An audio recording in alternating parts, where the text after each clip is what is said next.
The morning sun cast a golden hue over the rolling hills of Maplewood County, painting the landscape in warm, inviting tones. I stood on the porch of my farmhouse, a steaming cup of coffee in hand, breathing in the crisp, country air. The tranquility of the moment was almost perfect, almost.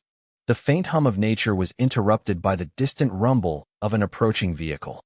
I sighed, recognizing the sound immediately. It was the unmistakable purr of a luxury SUV, the kind that belonged to one person and one person only, Victoria Kensington. Victoria was the self-proclaimed queen of the Maplewood Estates Homeowners Association, HOA, a woman who wielded her power with an iron fist and a smile that could freeze hell over.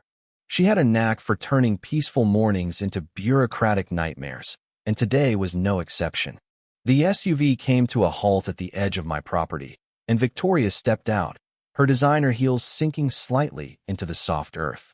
She was dressed impeccably, as always, in a tailored suit that screamed authority. In her hands was a thick stack of papers, which she clutched like a weapon. "Good morning, Daniel," she said, her voice dripping with faux sweetness. "I'm afraid we have a serious issue to discuss." I raised an eyebrow, setting my coffee down on the porch railing. "Victoria, to what do I owe the pleasure?" She smiled, but it didn't reach her eyes. "Your property, Daniel.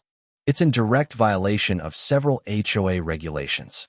I'm here to inform you that you have 30 days to bring it up to code or face serious consequences." I crossed my arms, leaning against the porch post. "That's funny, Victoria. I don't recall ever joining the HOA." Her smile widened, but there was a sharpness to it now. "Oh, you didn't.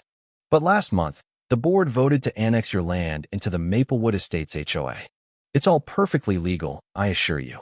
I felt a surge of anger, but I kept my voice calm. "You annexed my land without my consent." She nodded, her expression smug. "We're trying to maintain property values, Daniel.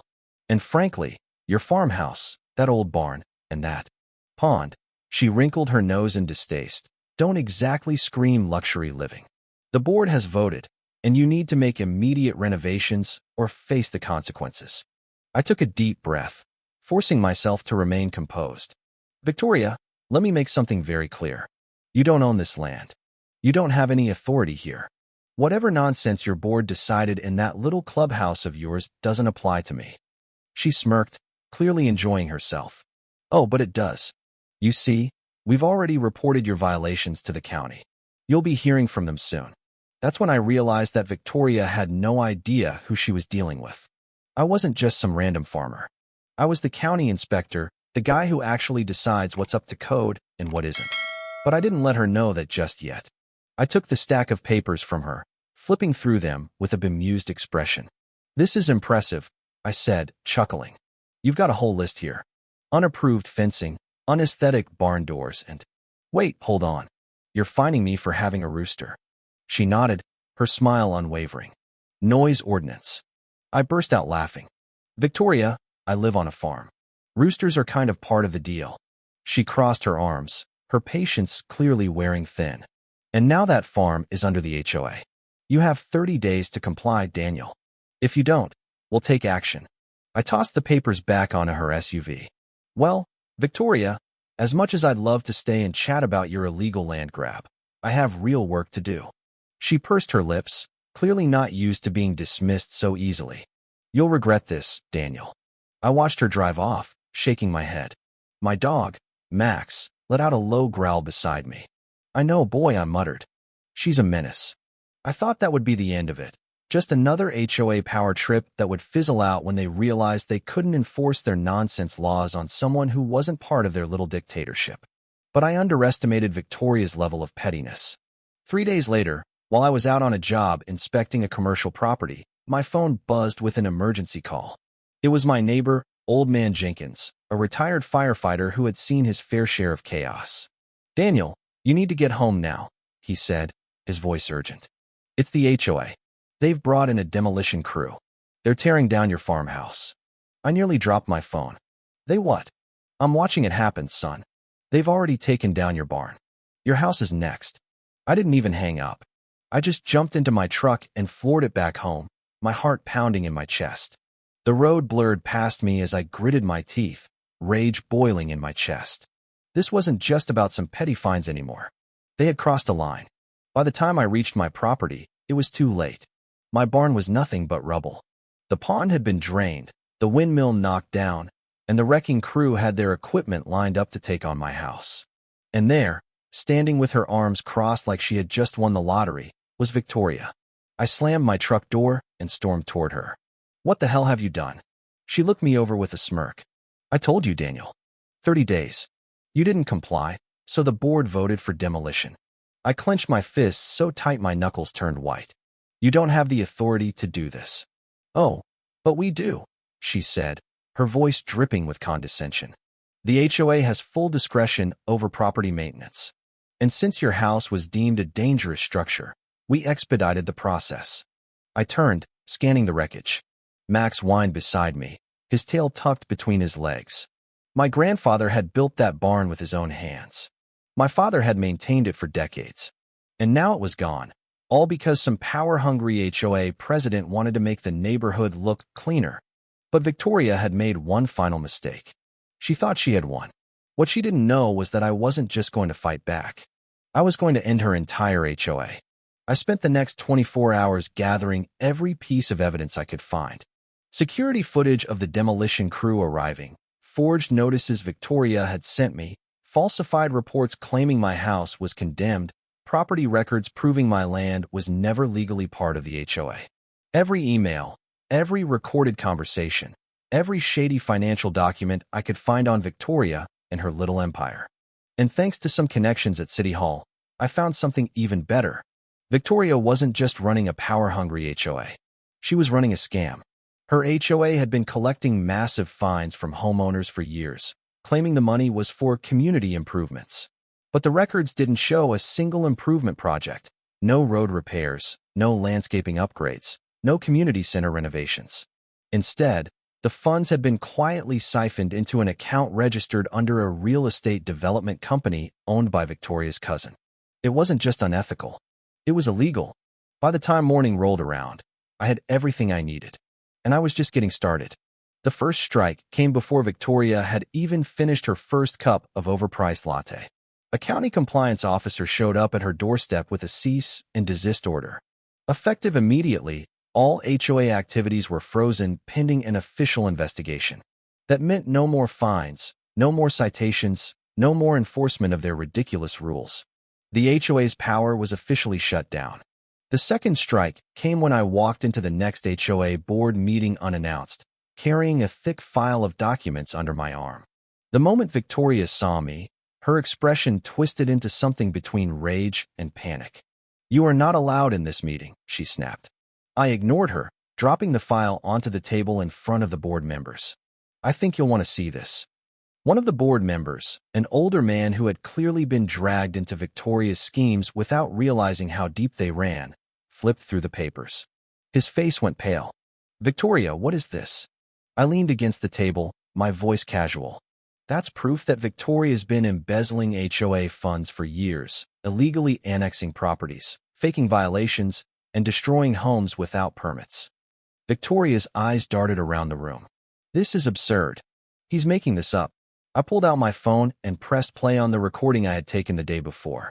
Victoria's own voice filled the room, bragging about how she had the power to do whatever she wanted because people were too dumb to fight back. Silence fell over the room. One by one, the board members turned on her. Voices rose, accusations flew, and Victoria's confident facade cracked. "You told us the money was going to fix the park," one board member shouted. "I paid $6,000 in fines last year. Where did that go?"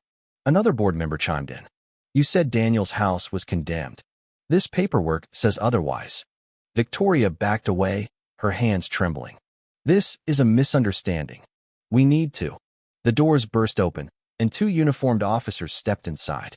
"Rebecca Kensington," one of them said, pulling out a set of handcuffs. "You're under arrest for fraud, embezzlement, and destruction of private property." Victoria's mouth opened and closed like a fish gasping for air. She turned to me with pure hatred in her eyes. "You did this." I smiled. "Oh, Victoria, you did this to yourself." As they led her away, the board members erupted into chaos. Homeowners who had been terrorized for years finally had their moment of justice. People were cheering, papers were being ripped up, HOA signs were being torn down. But I wasn't done yet. I walked up to the microphone at the front of the room and cleared my throat. Ladies and gentlemen, as of today, the Maplewood Estates HOA is officially disbanded. Every fine you've paid, you'll be getting that money back. Every violation on your record, erased. Every ridiculous rule Victoria forced on you, gone. The room exploded into applause as I stepped outside. The sun was setting over what used to be my farmhouse. But for the first time since this nightmare began, I felt something I hadn't felt in days: relief. Max wagged his tail beside me, and I scratched behind his ears. Looks like we're getting a fresh start, boy. But before that, there was still one last thing to do. Victoria had spent years making people's lives miserable. She had abused her power, stolen money, and destroyed what wasn't hers to touch. And now, she was going to spend a long time paying for it. The legal system was already chewing her up. The fraud charges alone were enough to put her away for a long time. But the destruction of my property? That was personal. I had filed a civil lawsuit against her, and with all the evidence I had, there was no doubt in my mind that I would win. It wasn't a matter of if, only when. In the weeks that followed, I focused on rebuilding. The settlement money from the lawsuit would take time to come through, but I wasn't about to sit around waiting. My neighbors, grateful for what I had done, came together in a way I hadn't expected. People showed up with lumber, tools, and helping hands, ready to rebuild what Victoria had torn down. Some of them had been wronged by the HOA for years and saw this as their chance to finally put an end to everything she had stood for. Others just wanted to help because that's what neighbors do. With every nail hammered and every board placed, the farmhouse started coming back to life. The new barn went up first, bigger and sturdier than before. The pond was refilled, the windmill repaired, and the land that Victoria had tried to erase was thriving once again. Max ran around, happy to have his home back, and for the first time in weeks, I felt like things were finally settling into place. But Victoria wasn't done with her surprises. One afternoon, while I was finishing up some repairs on the porch, I got a call from my lawyer. He had just come from a meeting with Victoria's legal team, and apparently, she was trying to negotiate her way out of financial ruin. She's willing to give you everything she has left, my lawyer said. The problem is, that's not much. I leaned against the railing, watching the sun set over my newly rebuilt land. What exactly is she offering? A small piece of land on the edge of town. A rundown property that was supposed to be part of her next scam. It's not worth much, but it's better than nothing. I thought about it for a moment. Victoria had spent years taking from people, manipulating them, and destroying lives for her own gain. And now, she was being forced to hand over the last thing she owned to the person she had wronged the most. I smiled. Tell her I'll take it. A few weeks later, I drove out to the property she had signed over to me. It was nothing special, just a small plot of land with a half-built house sitting on it. From what I had gathered, Victoria had planned to turn it into some kind of luxury retreat for herself, once she drained enough money from the HOA. Now, it belonged to me. I stood there for a long time, just taking it in. Victoria had spent so much of her life trying to control everything, trying to bend people to her will. And now, she had lost everything because of her own arrogance. It was fitting, really. But there was still one last piece of justice to be served. A few days after acquiring Victoria's land, I got a call from an old friend at the county zoning office. Victoria, now out on bail and awaiting trial, had tried to file a permit to build a new home for herself in a neighboring town. Apparently, she thought she could start over somewhere else, pretend none of this had ever happened.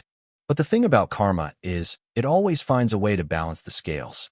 I met with my friend at the zoning office, where he handed me Victoria's application. I looked it over, chuckling as I saw the irony in what she was trying to do. She had spent years making people's lives miserable over zoning laws, permits, and ridiculous HOA regulations. And now, she was on the other side of it, begging for approval. "Jack, you're the county inspector," my friend said, grinning. "This one's on you." I took a pen, looked over the application one last time, and then, with a smile, stamped it with one word: denied. Victoria's fate was sealed. With no assets, no home, and no way to manipulate her way back into power, she had officially lost everything. As I walked out of the zoning office, I felt lighter than I had in months. The fight was over. The town was free from her grip, and my land, my home, was safe. That night, I sat on my new porch, watching the stars flicker in the sky. The farmhouse was back, stronger than ever, and the people who had once been afraid of Victoria's HOA were now living their lives without fear. It was a fresh start, not just for me, but for the whole community. Max curled up at my feet, letting out a contented sigh. "We did it, boy," I said, scratching behind his ears. "No more HOA. No more Victoria. Just us, the farm, and a whole lot of peace." And for the first time in a long, long time, I knew that peace was here to stay. The months that followed Victoria Kensington's arrest and the disbandment of the Maplewood Estates HOA were a whirlwind of activity. The town, once stifled under the oppressive rule of the HOA, began to breathe again. Neighbors who had been at odds for years over petty violations and fines now came together to rebuild not just my farm, but the sense of community that had been lost. My farmhouse was nearly complete, standing taller and stronger than before. The new barn, a symbol of resilience, was already housing a small herd of cattle. The pond sparkled under the sunlight, and the windmill spun lazily in the breeze. Max, my loyal dog, seemed happier than ever, chasing after squirrels and rolling in the grass without a care in the world. But even as life returned to normal, I couldn't shake the feeling that the fight wasn't entirely over. Victoria's trial was looming, and while the evidence against her was overwhelming, I knew she wouldn't go down without a fight. Her lawyers were already working overtime to paint her as a misunderstood community leader who had been unfairly targeted. I wasn't about to let her rewrite history. The day of Victoria's trial arrived, and the courthouse was packed. Homeowners who had suffered under her rule filled the benches, their faces a mix of anger and hope. The media was there too, cameras flashing as Victoria was led into the courtroom in handcuffs. She wore a tailored suit, her hair perfectly styled, but her confident facade was cracking. The weight of the charges against her, fraud, embezzlement, and destruction of private property, was starting to show. The prosecution presented their case first, laying out the evidence I had helped gather. They showed the financial records proving Victoria had siphoned HOA funds into her cousin's real estate company. They played the recordings of her bragging about her power and the forged documents she had used to justify the demolition of my farmhouse. One by one, witnesses took the stand, sharing their stories of how Victoria had terrorized the neighborhood for years. When it was the defense's turn, they tried to paint Victoria as a victim of circumstance. They argued that she had been misled by her cousin and that the HOA's actions were well-intentioned, if misguided. But their arguments fell flat under the weight of the evidence. Finally, it was my turn to take the stand. I looked Victoria in the eye as I recounted the day she had brought the demolition crew to my property. I described the destruction of my barn, the draining of my pond, and the wreckage of my farmhouse. I spoke of my grandfather, who had built the barn with his own hands, and my father, who had maintained it for decades. And I told the court how Victoria had tried to erase not just my home, but my family's legacy. When I finished, the courtroom was silent. Even Victoria's lawyers seemed at a loss for words. The jury deliberated for 2 days.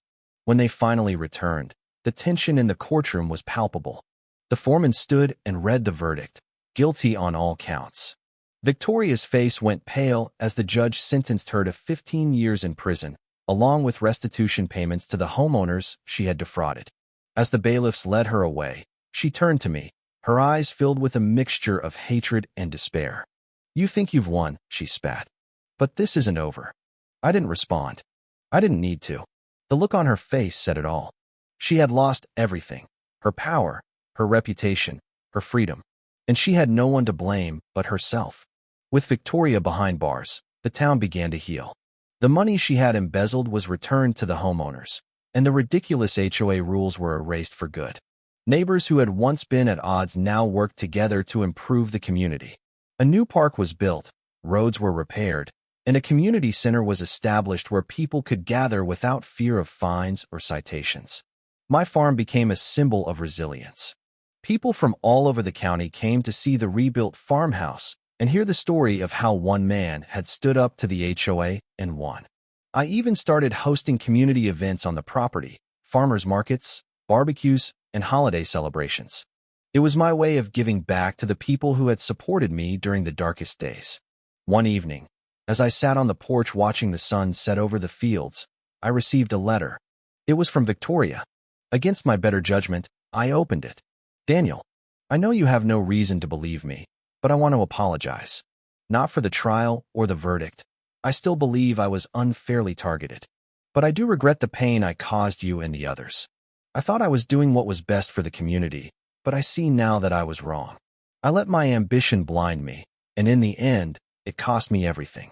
I don't expect forgiveness, but I hope you can understand that I never set out to destroy lives. I just wanted to create something perfect.